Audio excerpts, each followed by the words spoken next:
Hello दोस्तों, मैं हूं रमेश और आप देख रहे हैं knowledge sprout. Knowledge sprout channel में आपका बहुत बहुत स्वागत है।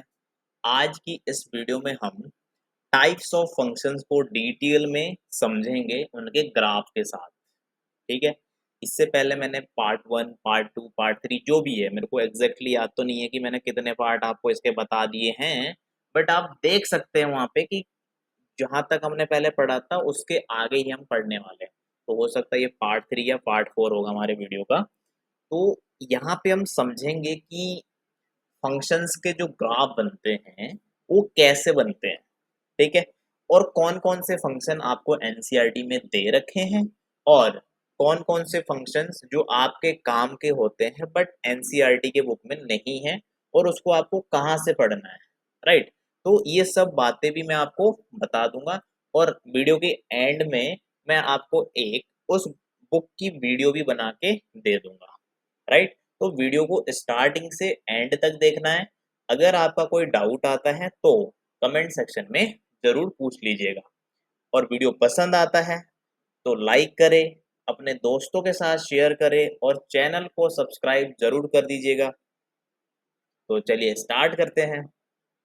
तो जैसा कि आप देख पा रहे होंगे कि हमने फंक्शंस इससे पहले वाले में डिस्कस किया था कि है क्या इसमें, हमारे रियल लाइफ का क्या लेना देना है ना, वो सारी चीजें हमने देख ली थी।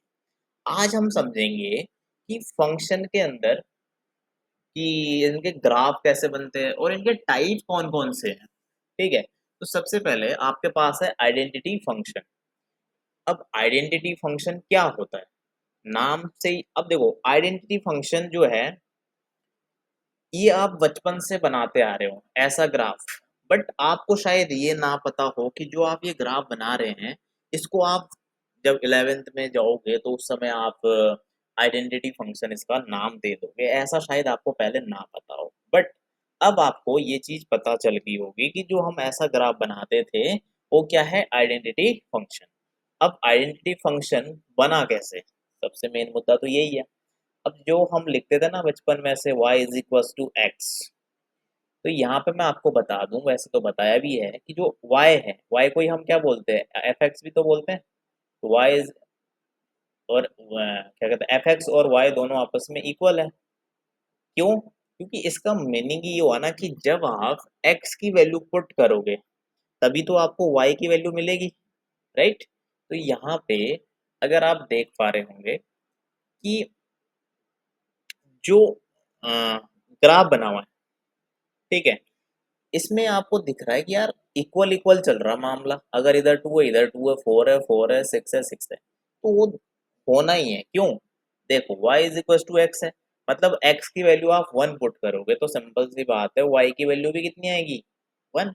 x की वैल्यू टू पुट करोगे तो y की वैल्यू भी कितनी हो जाएगी, टू। ठीक। इसी तरीके से आप थ्री पुट कर दो, है ना, तो y भी थ्री हो जाएगा। फोर करोगे, अब यहाँ पे कोऑर्डिनेट क्या बन गए, एक्स वन रखने पे वाई वन आएगा, तो हमारे पास one comma one, two comma two और three comma three, three comma three. तो यहाँ से जो भी हमको कोऑर्डिनेट मिले उसको इस ग्राफ में पुट कर दो। आपको ये तो पता है कि ये क्या होता है, वाई एक्सिस, इसको हम बोलते हैं वाई डैश और एक्स। अब यहाँ से इस ओरिजिन से जब आप वर्टिकली इस यहाँ से वर्टिकली ऊपर की डायरेक्शन में देखो, यहाँ से ऐसे, तो इधर के साइड आपका क्या होता है, वाई पॉजिटिव। और ये हॉरिजॉन्टल यहाँ से जीरो से यानी कि ओरिजिन से इधर की साइड राइट हैंड साइड में यहाँ पे एक्स की सारी वैल्यू पॉजिटिव। और यहाँ से डाउनवर्ड, वर्टिकली डाउनवर्ड जब जाओगे आप तो यहाँ पे वाई की सारी वैल्यू नेगेटिव। और इसके हॉरिजॉन्टल के जो ये हॉरिजॉन्टल एक्स एक्सिस है, यहाँ पे जब आप लेफ्ट साइड में जाते हो तो सारे के सारे क्या होते हैं, नेगेटिव। तो कोऑर्डिनेट को उनके साइन के अकॉर्डिंग ही हम पुट कर देंगे। जैसे वन कॉमा वन आया था तो वन कॉमा वन का मतलब क्या हुआ, यहाँ पे और यहाँ पे। टू कॉमा टू का मतलब ये रहा यहाँ, तो ये टू और टू है तो इसका मतलब टू कॉमा टू हम यहाँ रिप्रेजेंट करेंगे। ठीक है। अगर हमारे पास जैसे इसने 4,4 हमारे पास 3,3 भी, तो 3,3 यहाँ 3 और एक 3 यहाँ, तो इसका मतलब कहाँ पे रिप्रेजेंट करेंगे? तो आप देख पा रहे होंगे कि एक स्ट्रेट लाइन जा रही है। इसी तरीके से अगर मैं यहाँ पे -1,1 -2 है ना, तो वो किधर को जाएगा? क्योंकि एक्स एक्सिस में -2 इधर होगा और वाई में इधर होगा, तो इसका मतलब वो यहाँ को आएगा। तो इसीलिए ये ओरिजिन से ऊपर भी और नीचे को भी लाइन गई है। इसको ही हम क्या बोलते हैं? Identity function. तो आपको ये बात बहुत अच्छे से समझ में आ गई होगी। ग्राफ बनता कैसे है? कोऑर्डिनेट निकाल के। आपको कोऑर्डिनेट जब तक नहीं पता होगे तो हम कैसे ग्राफ निकालेंगे? नहीं निकाल सकते हैं, सिंपल सी बात है। बट अगर हमको कोऑर्डिनेट पता है तो हम उसको पुट कर देंगे, उसकी हेल्प से हमको ग्राफ मिल जाएगा। अब यहाँ पे आपसे पूछा जाता है कि भाई बता जरा इसकी डोमेन क्या है और रेंज क्या है? ठीक है, क्योंकि ये तो हमको पता चल गया कि भाई इसका जो ग्राफ है एक स्ट्रेट लाइन है, राइट? बट इसके डोमेन और रेंज क्या है? तो मैंने आपको बताया था कि डोमेन क्या होता है? डोमेन होता है जो भी हम फंक्शन में इनपुट डालते हैं, वो हमारा डोमेन है। उस इनपुट से जो हमको आउटपुट मिलता है वो हमारी रेंज होती है, राइट? तो यानी कि फंक्शन है हमारे पास f x is equal to x, तो जो एक्स की जगह पे हम इनपुट डाल रहे हैं, जैसे मैंने 1 रखा, 2 3 4 5, इस टाइप से जो भी वैल्यू मैं पुट कर रहा हूँ ये सारे मेरे इनपुट है। और इन इनपुट को डालने के बाद जो मुझे y की वैल्यू मिल रही है वो मेरे आउटपुट है। तो आउटपुट से मैं क्या डिसाइड करूंगा? रेंज। मतलब आउटपुट को ही मैं रेंज बोलता हूँ, डिसाइड नहीं, उसी को हम रेंज बोलते हैं, ठीक है? और जो भी हम इनपुट डालते हैं उसको हम क्या बोलते हैं? डोमेन। तो आप देख पा रहे होंगे कि यहाँ पे ऐसा कुछ भी नहीं है कि जो मैं पुट नहीं कर सकता हूँ। मतलब यहाँ पे मैं पॉजिटिव वैल्यू भी रख सकता हूँ, जीरो भी रख सकता हूँ, नेगेटिव वैल्यू भी पुट कर सकता हूँ, और यहाँ पे मैं फ्रैक्शन में भी वैल्यू पुट कर सकता हूँ, जैसे 1/2, या फिर रेशनल नंबर भी मैं पुट कर सकता हूँ, इरेशनल नंबर भी मैं पुट कर सकता हूँ, राइट? तो इससे हमको क्या पता चल गया कि यानी कि जिसमें सारे नंबर इंक्लूड हो, ऐसे नंबर को हम क्या बोलते हैं? Real numbers. तो सिंपल सी बात है, इसकी रेंज क्या होगी भाई? ओ सॉरी, पहले डोमेन। इसकी डोमेन क्या होगी हमारी? डोमेन होगा इसका रियल नंबर। अब बात आती है रेंज की।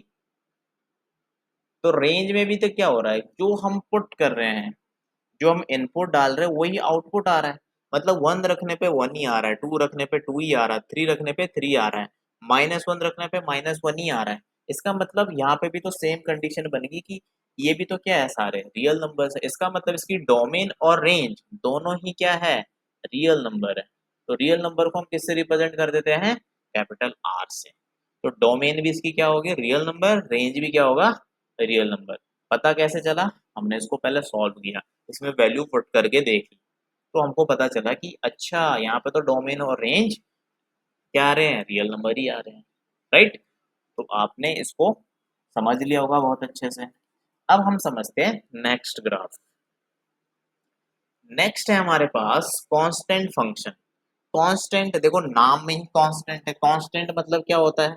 जिसमें कुछ भी चेंजेस नहीं होने वाला। जैसे हम पढ़ते आ रहे हैं ना बचपन से, कांस्टेंट वेरिएबल, है ना? तो वेरिएबल तो जो वेरी करता था। कांस्टेंट मतलब क्या है? कि कोई फिक्स्ड वैल्यू है, अब कुछ चेंज नहीं होने वाला।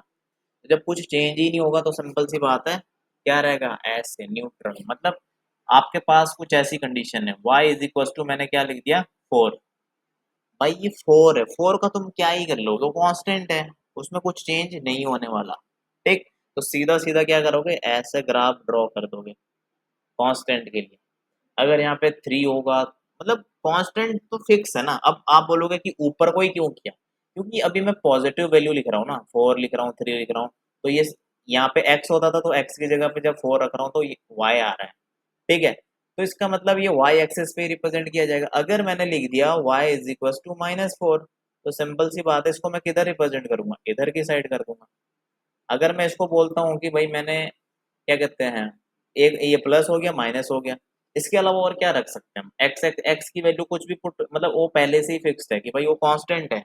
ऐसा नहीं है कि एक्स हम यहाँ पे अलग से कुछ चेंज कर सकते हैं। जो दे दिया एक बार y इज इक्वल टू 4 है, तो बस आपको ये देखना कि 4 किधर होगा, रिप्रेजेंट कर दो, बात खत्म। तो ये था कांस्टेंट फंक्शन। तो कांस्टेंट फंक्शन में भी आपको दिख रहा है कि भाई डोमेन हमेशा क्या है इसकी? आर है। क्यों? मतलब रियल नंबर इज तो हो गए, मतलब आप यहाँ पे जरूरी नहीं है कि 4 थे, इसके अलावा 1/2 -1/3 कुछ भी हो सकता है। ऐसा जरूरी नहीं है कि हमेशा 4 ही हो, 3 ही हो, कुछ भी वैल्यू हो सकती है। तो यहाँ पे भी डोमेन क्या है आपकी, रियल नंबर। और रेंज क्या है, आपको ये पता चल गया हमारी रेंज क्या है, यहाँ पे हमेशा एक क्या आ रहा है, कांस्टेंट आ रहा है। ठीक, तो आपकी रेंज भी पता चल गई। नेक्स्ट,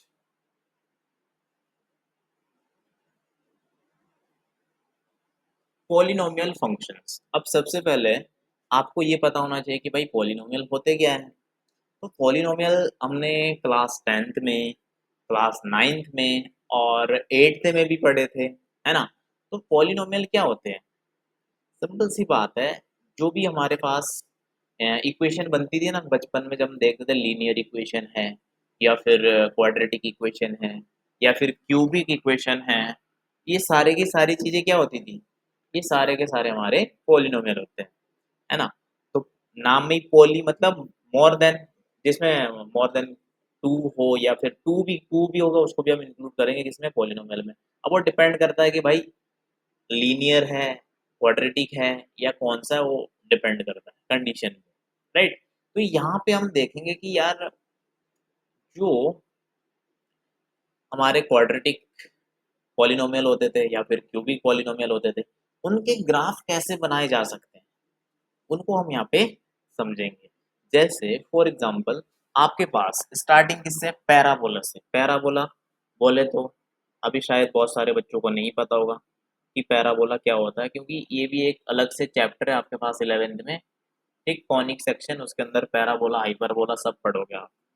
अगर आपके पास ऐसा लिखा हुआ f x is equal to x square, क्या लिखा हुआ, f x is equal to x square, और यहाँ लिखा हुआ एक्स बिलोंग्स टू आर, जैसे कि आप यहाँ देख भी पा रहे होंगे, ठीक है। तो ये बोल रहा है कि आपको ग्राफ, ठीक, ग्राफ बनाना है और रेंज डोमेन भी बतानी पड़ेगी फिर।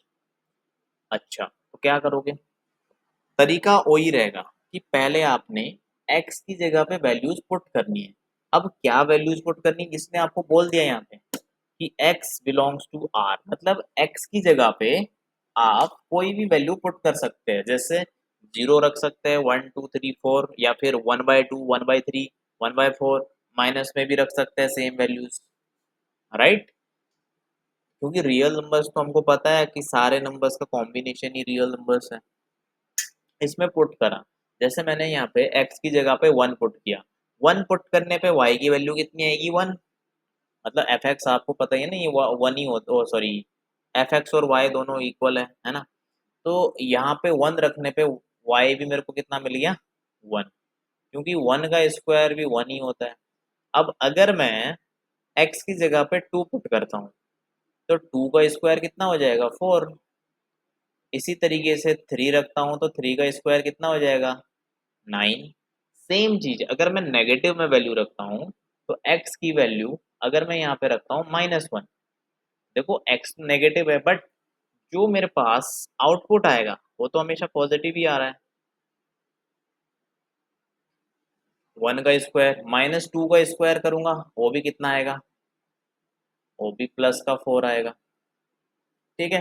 तो एक चीज हमको समझ में आ रही है कि यार जो भी हम यहाँ पे इनपुट डाल रहे हैं, है ना, वो डिफरेंट डिफरेंट हो सकते हैं, मे बी 0 माइनस प्लस या फिर फ्रैक्शनल, है ना। बट जो हमको आउटपुट मिल रहा है ना, वो हमेशा पॉजिटिव ही आ रहा है, मतलब उसमें नेगेटिविटी का कोई चांस ही नहीं है, नेगेटिव आ ही नहीं सकता क्योंकि स्क्वायर है ना। तो यहाँ से हमको ये क्लियर हो गया कि बेटा यहाँ पे ना सिमेट्री है, राइट। तो हम क्या करेंगे, जो भी वैल्यू निकाली इनके अकॉर्डिंग कोऑर्डिनेट देखो, 1,1, ठीक है, और इससे पहले अगर 0 पुट करता मैं तो क्या हो जाता, 0,0, 2,2, या सॉरी यहाँ पे 2,4, और यहाँ पे हो गया 3,9, इसी तरीके से माइनस में, तो यहाँ पे जब मैं 0,0 मतलब यहाँ पे आ गया, ठीक। अब मैं बोला कि 1,1, 1,1 का मतलब 1 इधर, इसका मतलब इधर की बात हो रही है। 2,4, 2 इधर है, 4 इधर है, तो 2,4 कहीं इधर लिख देंगे, ठीक। अगला मैंने लिखा 3,9, तो 3 कॉमा 9 इधर कहीं होगा, 3,9 इधर को कहीं होगा। तो जो हम पे ये कोऑर्डिनेट थे उनको ऐसे क्या कर देना है, मिला देना है। तो एक साइड अब क्या ध्यान रखना है कि जैसा इधर बना वैसा ही उधर की साइड बनने वाला है। क्यों? क्योंकि अब जो मेरे पास वैल्यूज है, जब मैंने यहाँ पे -1 रखा, x की वैल्यू -1, तो -1 इधर होगी, बट +1 तो इधर की साइड है ना, तो इसका मतलब इधर को ही बनेगा। मैंने रखा -2, -2 रखने पे -2 ये है, और -2 रखने पे मेरे को क्या मिला, +4। तो ये देखो ये भी इधर की साइड बन गया। तो इसका मतलब ये ग्राफ कैसे बनेगा, इस तरीके से। ठीक, इसको ही हम क्या बोलते हैं, पैराबोला। क्या बोलते हैं, पैराबोला, राइट। अब ये पैराबोला जरूरी नहीं कि सिर्फ एक ही डायरेक्शन में बनेगा, ये चारों डायरेक्शन में बन सकता है। यहाँ पे मतलब ये ऐसे भी बन सकता है। ये किस पे डिपेंड करता है, कोऑर्डिनेट पे, कि हमने वैल्यू क्या पुट कर सकते। और यहाँ पे भी ऐसे भी बन सकता है, और ये यहाँ से ओरिजिन से ऐसे भी बन सकता है। और ये भी जरूरी नहीं है कि ये हर समय कोऑर्डिनेट क्या कहते हैं 0,0 से ही पास हो, मतलब ओरिजिन से ही पास हो, ये भी जरूरी नहीं है। ये डिपेंड करता है कि हमारे पास कंडीशन क्या है। ये यहाँ से भी बन सकता है ऐसे। क्यों? अगर हमारे पास 4.5 लिखा हुआ होता, एक्स की वैल्यू, ओ सॉरी वाई की वैल्यू, है ना, और जो हमारा ग्राफ है, मतलब उसमें ग्राफ किसके बेसिस पे बनाते हैं हम, कोऑर्डिनेट के। अगर हमारे पास 0,0 है ही नहीं, तो हम कोऑर्डिनेट देखेंगे ना कि भाई हमारे पास कोऑर्डिनेट क्या है। अगर कोऑर्डिनेट ही हमारे पास स्टार्टिंग हो रही है 4,4.5, तो हम उसको 0,0 से पास नहीं कर सकते। तो कोऑर्डिनेट के अकॉर्डिंग ही बनाना, क्योंकि बहुत सारे स्टूडेंट को लगता है कि हमेशा 0,0 से ही पास होता है, ऐसा जरूरी नहीं है। ठीक है, तो ये किसका हो गया, पैराबोला का। मैंने बोल दिया कि पैराबोला आपका मतलब इनमें जो डायरेक्शन है उस ये कोऑर्डिनेट के अकॉर्डिंग, ये पॉजिटिव नेगेटिव उसके अकॉर्डिंग ही बनता है। ठीक, अब बात आती है कि यहाँ पे रेंज और डोमेन क्या है। हमको ये तो समझ में आ गया कि यहाँ पे ग्राफ कैसे बनेगा, कोऑर्डिनेट कैसे निकलेंगे, बट यहाँ पे रेंज क्या होगी, यहाँ पे डोमेन क्या होगा, ये तो अभी भी नहीं पता चला। तो देखो रेंज डोमेन कैसे पता चलेंगे, जब जो मैं इसके अंदर वैल्यूज पुट कर रहा हूँ, मतलब जो मेरा इनपुट है वो मेरे को क्या बता रहा है, मेरा इनपुट मतलब इसकी डोमेन क्या है। तो इसके अंदर हमने जैसा कि देखा भी कि भाई जितने भी रियल वैल्यूज है वो हम पुट कर पा रहे हैं। समझ रहे हो कि मतलब कुछ भी माइनस में वैल्यू है, जीरो है, कुछ भी है, हम उसको पुट कर रहे हैं। बट बट जो भी हमको रिजल्ट मिल रहा है, यानी कि जो आउटपुट मिल रहा है, आउटपुट हमेशा पॉजिटिव आ रहा है। आउटपुट में कोई भी वैल्यू नेगेटिव नहीं है।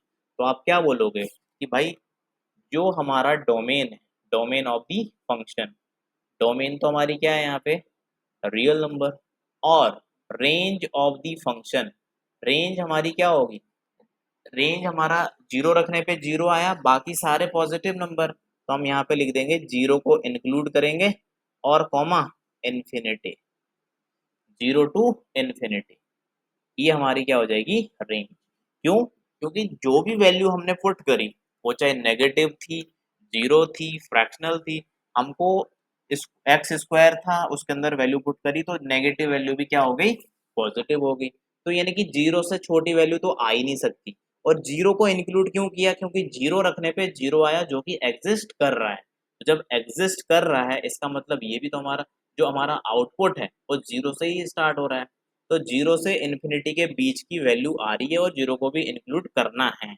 नेगेटिव वैल्यू हमारी आउटपुट में नहीं। ठीक, और इनपुट में हम नेगेटिव पॉजिटिव कुछ भी डाल सकते हैं। तो आपको ये पता चल गया होगा कि फंक्शन यहाँ पे डोमेन क्या है फंक्शन की, और रेंज क्या है फंक्शन की। नेक्स्ट आपके पास है draw the graph of the function f such that r implies to r defined by fx is equals to f। कुल मिला के यहाँ पे आपके पास इसने बोल दिया कि अब की बार x क्यूब है। तो तरीका वही है। अब तो आप समझ गए होंगे कि भाई क्या करना है, पहले कोऑर्डिनेट निकालने हैं, उसको उसके अकॉर्डिंग ही प्लॉट कर देना है, कोऑर्डिनेट के अकॉर्डिंग, अपनी मर्जी से कुछ नहीं करना। ठीक है, अब हम ये तो समझ चुके हैं कि भाई कैसे बनाते हैं। अब यहाँ पे एक मेन बात ये आती है कि भाई रेंज डोमेन क्या होने वाला है यहाँ पे। तो आप जैसा कि देख पा रहे हैं कि भाई ये क्या है, एक्स क्यूब है। इसके अंदर अगर आप नेगेटिव वैल्यू भी पुट करते हो ना भाई, तो नेगेटिव में ये नेगेटिव ही रहेगा, ये पॉजिटिव नहीं होने वाला है। -2 अगर डाल रहे हो ना, ठीक है, तो यहाँ पे आपको पास क्या मिल रहा है, -8, समझ रहे हो। और अगर आप प्लस की वैल्यू रख रहे हो तो प्लस ही रहेगा, क्योंकि क्यूब हो गया ना, क्यूब में नेगेटिव पॉजिटिव तो होने वाला है नहीं। तो आपको पता चला कि अच्छा, जब मैंने माइनस वन कॉमा पुट किया तो क्या बनेगा मेरे पास, -1 कॉमा -1, -2 कॉमा -8। और यही चीज जब मैंने 1 पुट किया तो 1 ही आया, तो यानी कि 1 कॉमा 1। और अगर मैं यहाँ पे वैल्यू पुट करता -2 तो मेरे पास, सॉरी, तो मैंने रख दिया 2, अगर 2 पुट करता तो मेरे पास कितना आ जाएगा, 8, यानी कि क्या बनता, 2,8। तो आपके पास कोऑर्डिनेट कैसे आ रहे हैं कि भाई नेगेटिव में भी आ रहे हैं, पॉजिटिव में भी आ रहे हैं। अब यहाँ से आपसे वही क्वेश्चन पूछेगा फिर से कि बता भाई यहाँ पे रेंज क्या है, डोमेन क्या है। वैसे यहाँ पे अभी मेंशन किया नहीं है, सिर्फ ग्राफ बनाने को पूछा आपसे, तो आप क्या बताओगे कि भाई यहाँ पे रेंज क्या है। तो आप देख पा रहे हैं कि यार इसके अंदर भी तो मैं सारी वैल्यू पुट कर सकता हूँ ना, मतलब पॉजिटिव नेगेटिव फ्रैक्शनल सब तो पुट कर सकते हैं। इसका मतलब इसका जो डोमेन है वो क्या है, रियल नंबर है। रेंज क्या है, रेंज में भी तो वही हो रहा है कि जब आप नेगेटिव पॉजिटिव कुछ भी डाल रहे हो वापस आ जा रहा वही का वही, राइट। इसका मतलब इसका रेंज और डोमेन दोनों के दोनों क्या होंगे, रियल नंबर ही होंगे। समझ गए होंगे आप ये बात, राइट। अब हम समझेंगे कि रेशनल फंक्शन क्या होते हैं। तो जैसा हमको पहले से ही पता है, रेशनल नंबर मतलब जैसे जिसको हम क्या लिख सकते हैं, पी अपॉन क्यू के फॉर्म में, है ना। तो जैसे यहाँ पे इसने लिख दिया है कि 1/x, तो सिंपल सी बात है, क्या करोगे, इसमें x की जगह पे वैल्यूज पुट करते जाओगे, आपके पास कुछ ना कुछ वैल्यू मिलेगी, उसके अकॉर्डिंग आपके पास कोऑर्डिनेट बनेंगे। उन कोऑर्डिनेट को आपने प्लॉट कर देना मस्त करके, रिप्रेजेंट कर दिया, आपके पास इसका क्या बन गया, ग्राफ। ठीक है।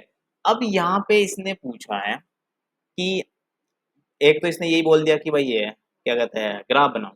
अगर इसने यहाँ पे आपसे ये पूछा होता कि इसकी रेंज क्या है, इसका डोमेन क्या है, राइट, पूछ सकता है क्वेश्चन में, वैसे पूछ रखा है यहाँ पे, ये है what is the domain and range of the function. तो डोमेन वही भाई, इसमें इनपुट हम क्या क्या डाल सकते हैं। तो एक चीज क्लियर है कि यहाँ पे हम कभी भी जीरो पुट नहीं कर सकते, एक्स की जगह जीरो पुट नहीं कर सकते। क्यों नहीं कर सकते, अगर मैंने यहाँ पे जीरो पुट कर दिया तो मेरे पास वैल्यू क्या आएगी, इन्फिनिटी। तो यानी कि इन्फिनिटी आएगा, तो इन्फिनिटी तो अनडिफाइंड होगी, उसको तो हम सॉल्व ही नहीं कर पाएंगे। ठीक है। इसलिए जो भी हमारी यहाँ पे डोमेन होगी, डोमेन में हम यहाँ पे सारे नंबर पुट कर सकते हैं, किसको छोड़ के, जीरो को। तो आप लिख दोगे domain of function is equals to real number minus, और इसमें से क्या हटा देना है, जीरो, क्योंकि जीरो हम नहीं पुट कर सकते यहाँ पे। अगर जीरो पुट कर दिया तो फिर सारा काम खराब हो जाएगा। तो आपको ये बात ध्यान रखनी है, राइट। इसी तरीके से जो आपके पास यहाँ पे रेंज मिलेगी, रेंज में भी क्या होगा कि भाई पॉजिटिव नेगेटिव कुछ भी हो सकता है, किसको छोड़ के, जीरो को छोड़ के। ठीक है। तो इसका ग्राफ बनाना है आपको, और तरीका वही है। और वैसे आपको ये सब चीजें याद भी रखनी पड़ेगी, क्योंकि बार बार आप क्या करोगे, बनाओगे तो आपका टाइम वेस्ट होगा। तो आपने सीधा सीधा क्या रखना है, इसको याद रखना कि भाई अगर इस टाइप से कोई ग्राफ बन रहा है तो समझ जाना किसका है, 1/x का। तो ऑल रियल नंबर से आपके क्या, डोमेन, किसको छोड़ के, जीरो को। और रेंज में भी क्या है, सारे जितने रियल नंबर्स है एग्जिस्ट करेंगे, बट किसको छोड़ के, जीरो को। तो आप देख पा रहे होंगे जो ग्राफ बन भी रहा है वो जीरो से पास नहीं हो रहा है, क्योंकि हम मतलब ओरिजिन से पास कर ही नहीं सकते। अगर हमने जीरो पुट किया हो तो सारा खेल खराब हो जाएगा, तो हम निपट जाएंगे। ठीक। अब हम बढ़ते हैं आगे।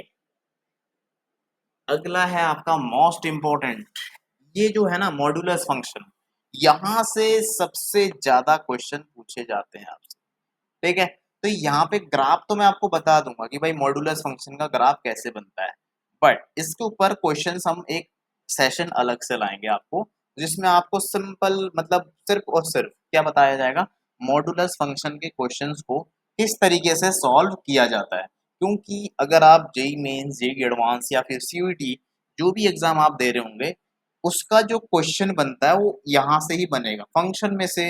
मॉडुलस फंक्शन या फिर क्या कहते हैं exponent, signum function, greatest integer, इनसे सबसे ज्यादा मतलब जो जैसे बोला ना कि भाई टॉप कौन है इनमें से सब में से, वो है मॉडुलस फंक्शन। क्योंकि मॉडुलस फंक्शन के जो कॉन्सेप्ट है वो इनसे थोड़े डिफरेंट है, मतलब उसमें थोड़ा दिमाग ज़्यादा लगाना पड़ेगा आपको। इन सबको आप बहुत इजीली कर सकते हैं।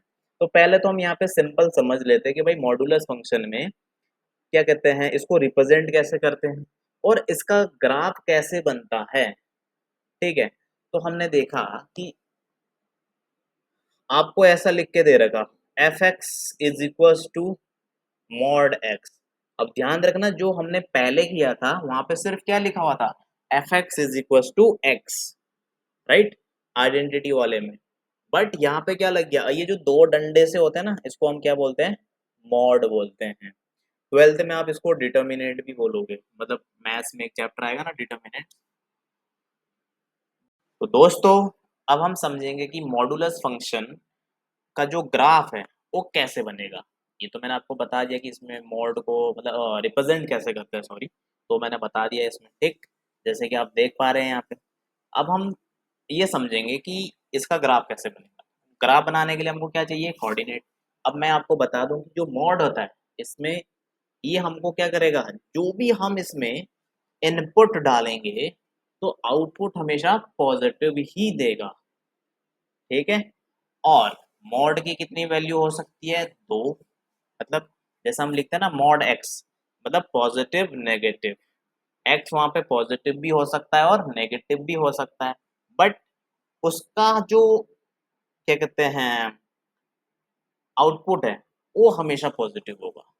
जैसे क्वेश्चन में मेंशन है ना, f x is equal to mod x, तो जो ये एक्स है ना ये पॉजिटिव भी हो सकता है और नेगेटिव भी हो सकता है। तो पॉजिटिव किस कंडीशन में होगा, जब ये greater than equal to zero होगा। नेगेटिव कब होगा, तो लेस देन जीरो।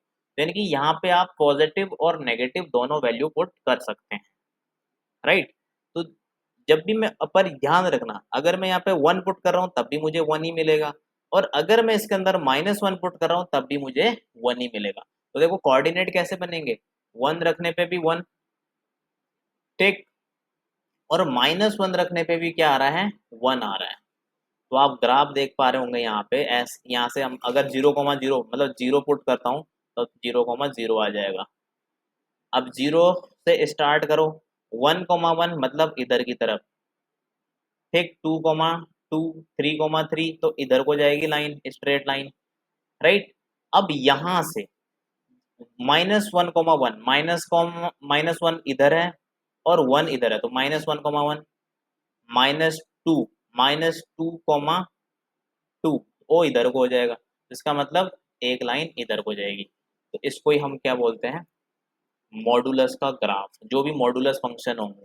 अब वो यहाँ पे भी मैं बता दूं, जरूरी नहीं है कि हर समय ये जीरो से ही पास हो रहा, मतलब ओरिजिन से ही पास हो रहा है, नहीं। पर डिपेंड करता है कि मॉडुलस के अंदर आपको क्या फंक्शन है, मतलब ऐसे लिख दिया किसी ने एक्स प्लस टू, ये भी तो हो सकता है ना मॉड के अंदर लिखा हुआ, ये भी तो मॉड के अंदर लिखा हुआ हो सकता है। अगर ये लिखा हुआ है, राइट, एक्स की वैल्यू आपने वन पुट कर दी तो कितना आ जाएगा, थ्री। तो इसका मतलब वन पुट करने पे थ्री आएगा, तो कोऑर्डिनेट क्या बन गए, वन कॉमा थ्री। ठीक, अगर आप यहाँ पे जीरो पुट करोगे तो क्या बन जाएगा, जीरो कॉमा टू। समझ रहे हो, यानी कि जीरो कॉमा जीरो बनने की चांस ही नहीं है यहाँ पे। तो ध्यान रखना कि जरूरी नहीं कि हमेशा ओरिजिन से ही पास हो। अब बात आती है कि यहाँ पे तो अब हम यहाँ पे देखेंगे कि यहाँ पे रेंज क्या है और डोमेन क्या है। तो डोमेन में आप देख पा रहे होंगे कि जो भी हम यहाँ पे इनपुट डाल रहे हैं वो रियल नंबर्स है, मतलब पॉजिटिव, नेगेटिव, फ्रैक्शनल कुछ भी वैल्यू पुट कर रहे हैं। इसका मतलब डोमेन क्या हो गया, रियल नंबर।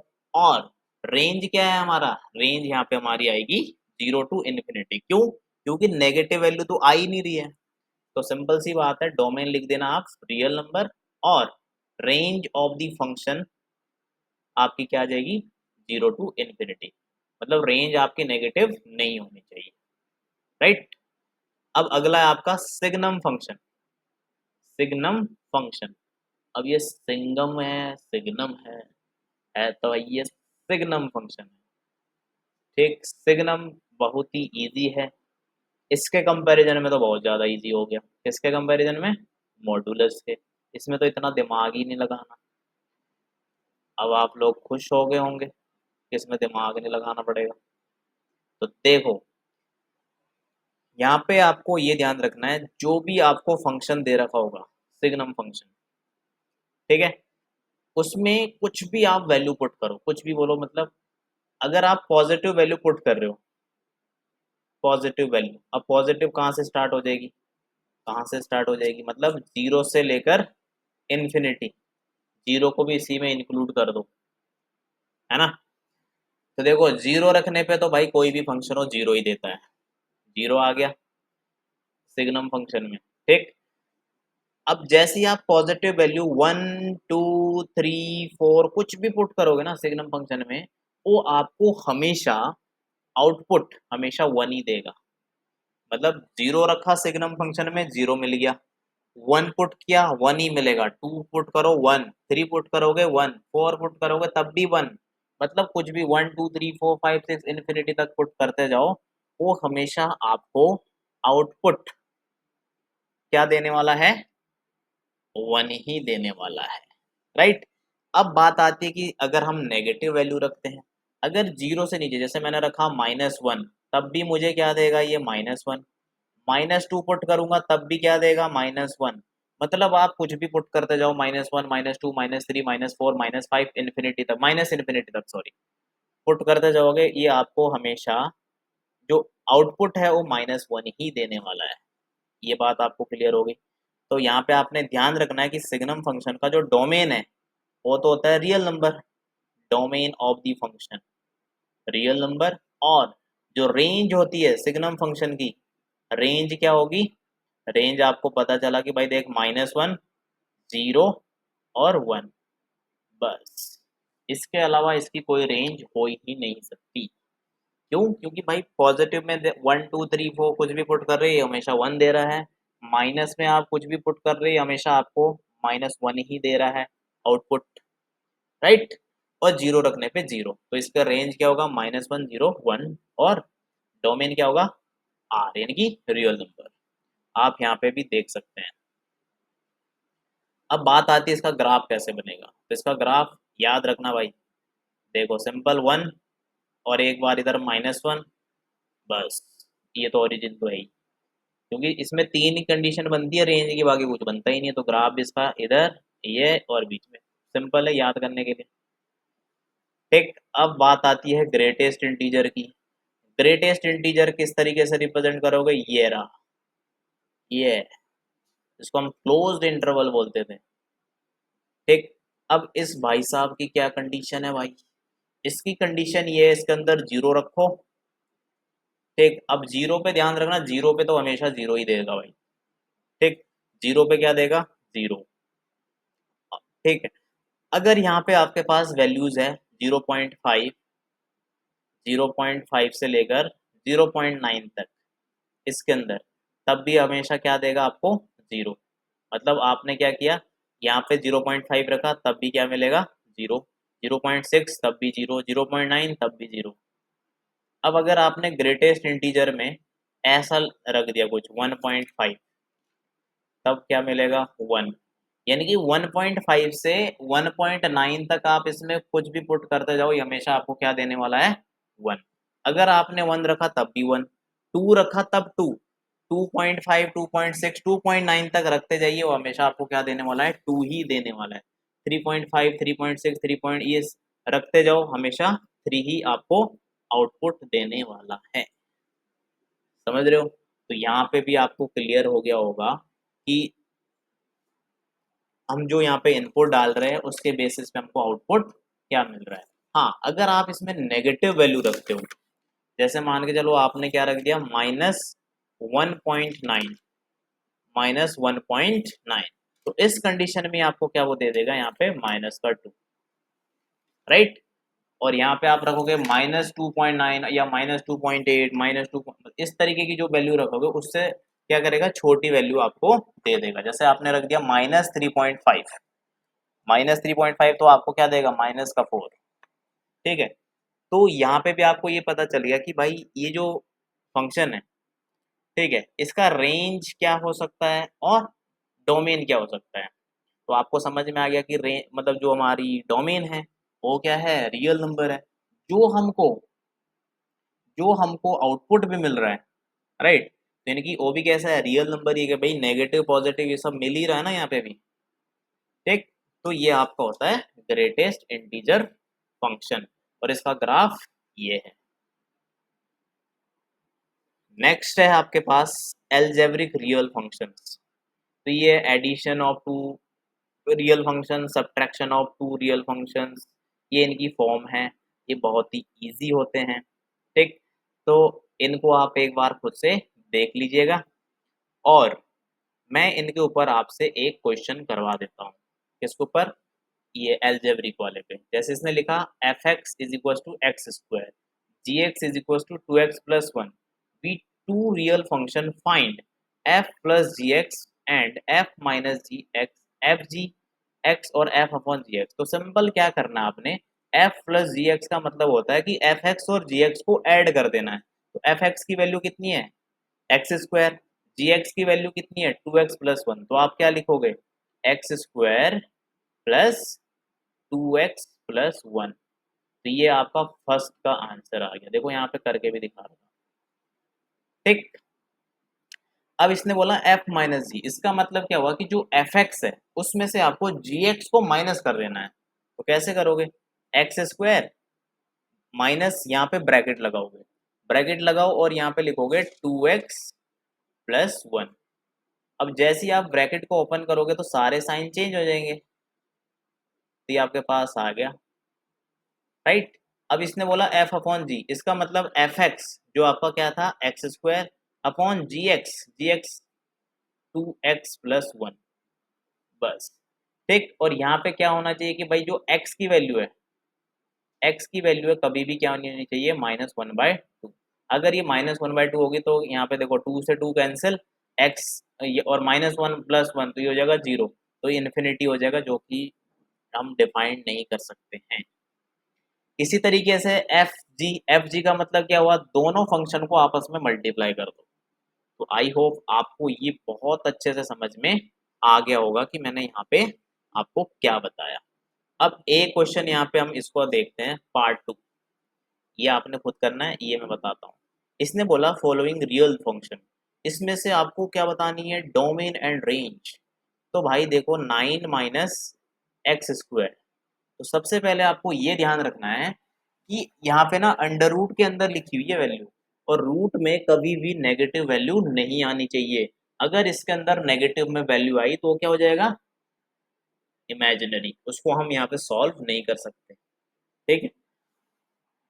तो 9 माइनस एक्स स्क्वायर, कंडीशन क्या है हमारी, ये ऑलवेज क्या होना चाहिए, ग्रेटर देन इक्वल्स टू 0।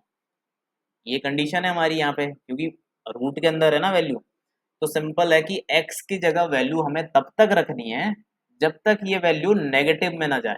देखो 1 रखो, ठीक है, कोई दिक्कत नहीं है, 2 रखा, 2 का स्क्वायर 4, 9 - 4 कोई दिक्कत नहीं, पॉजिटिव आ रहा, 3 रखा, 9 3 का स्क्वायर हो गया 9, 9 - 9 0, कोई दिक्कत नहीं क्योंकि 0 के इक्वल हो सकता है।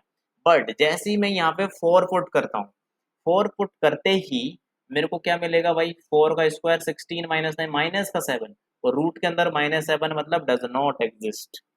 भाई ये इमेजिनरी है तो हम इसको तो करेंगे नहीं। तो अब क्या करेंगे, हमको ये चीज पता चल गई कि भाई पॉजिटिव में मैं कौन कौन सी वैल्यू रख सकता हूँ, मैं इसके अंदर 0 रख सकता हूँ, 1 रख सकता हूँ, ठीक, और 2 रख सकता हूँ और 3। इसके अलावा तो मैं कुछ रख नहीं पा रहा, यहाँ पे 0 रखने पे कितना आएगा 9, और 9 किसका स्क्वायर होता है 3 का। तो अब इधर को, इधर मैं -1 -2 और -3, ठीक। -4 भी रखूंगा तो आपको पता ही है कि -4 का स्क्वायर भी +16 हो जाएगा, जो कि हमको नहीं चाहिए। तो यहाँ से हमको ये पता चल गया कि इसकी डोमेन क्या है। डोमेन ऑफ द फंक्शन क्या होगा इसका, डोमेन होगा इसका कि भाई इसके अंदर मैं रख सकता हूँ 0 से लेकर और -3 से लेकर -3 तक की वैल्यू हम इसके अंदर पुट कर सकते हैं। ठीक है, यहाँ पे लिख देंगे -3 को भी इंक्लूड करना है, कॉमा 3 को भी इंक्लूड करना है। इसके अलावा हम इसमें कोई भी वैल्यू पुट नहीं कर सकते। तो ये तो मिल गया हमको डोमेन, यानी कि डोमेन क्या आ गई -3, इंक्लूडेड है, दोनों को इंक्लूड करना है। अब बात आती है कि रेंज क्या होगी फंक्शन की, range of the function, range क्या होगी भाई, जो हमको यहाँ से आउटपुट मिल रहा है। तो देखो यहाँ पे क्या हो सकता है 0 और मैक्सिमम 3। क्यों, देखो जब मैंने यहाँ पे क्या पुट किया, अगर मैं यहाँ पे 3 पुट करता हूँ, ये वाला 3 पुट करके देखो यहाँ पे, तो उस कंडीशन में मेरे को क्या मिल जाएगा 0, यानी कि 0 को भी इंक्लूड करना है। दूसरा, जब मैं इसके अंदर वैल्यू पुट कर रहा हूँ 0 x की जगह पे, तो मेरे पास आ जाएगा रूट के अंदर 9, और 9 किसका होता है स्क्वायर, यानी कि मैक्सिमम वैल्यू 0 और 3 है, बाकी सारी वैल्यूज इनके बीच में है, 0 और 3 के बीच में। इसका मतलब डोमेन कितना हो गया -3, दोनों को इंक्लूड किया। रेंज क्या हो गया 0 से 3, दोनों को इंक्लूड करना है। राइट, तो जो क्वेश्चन बचे हैं उनको आपने खुद से प्रैक्टिस करना है। जो आपसे नहीं सॉल्व होता है आपने मुझे कमेंट सेक्शन में जरूर बता देना है, क्योंकि जो मिसलेनियस के कुछ क्वेश्चंस हैं वो आपके बहुत ज़्यादा काम के हैं, तो आपने उनको जरूर सॉल्व करना है। जैसे question number 3, question number 4, question number 5, ठीक, ये अच्छे क्वेश्चन है। क्वेश्चन नंबर 6 ये जरूर कीजिएगा। अगर आपसे नहीं सॉल्व होते हैं तो आप मुझे जरूर बता दीजिएगा, मैं आपसे ये 2 से लेकर 6 तक के जो क्वेश्चन है सारे करवा दूँगा। तो आज के लिए इतना ही। अगर आपको वीडियो पसंद आए तो लाइक, शेयर और सब्सक्राइब जरूर कर दीजिएगा। Thank you so much.